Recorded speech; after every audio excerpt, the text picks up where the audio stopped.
5 August Sheikh Hasina সরকারের পতনের পর আর দেশে ফিরতে পারেননি সাকিব আল হাসান। তার বিরুদ্ধে হত্যা মামলা সহ একাধিক মামলা রয়েছে।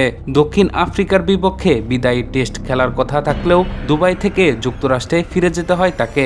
সব মিলিয়ে নানা জটিলতা ও পরিস্থিতির কারণে সেই ফেরা আর বাস্তবায়িত হয়নি। পরবর্তীতে নানা সময়ে বিভিন্ন সাক্ষাৎকারে সাবেক বিশ্বসেরা এই অলরাউন্ডার বলেছেন, দেশের মাঠ থেকেই ক্রিকেট ক্যারিয়ারের ইতি টানতে চান তিনি।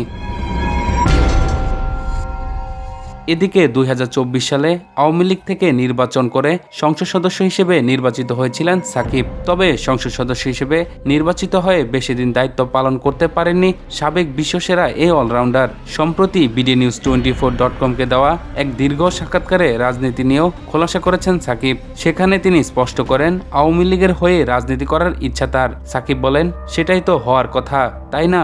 আমার এত দল পরিবর্তন করার শখ নেই, ইচ্ছা নেই এবং কোনো কালেও ছিল না। আমি এই জিনিস কখনো করিনি, ঠিক আছে। বারবার দল পরিবর্তনের কোনো ইচ্ছা নেই জানিয়ে সাকিব আরও বলেন, আমি যদি একটা ছোট দলও কোনোদিন নাম লিখিয়েছি তো ওই দলের প্রতি সবসময় অনুগত ছিলাম। পল্টি দেওয়ার অভ্যাস নেই।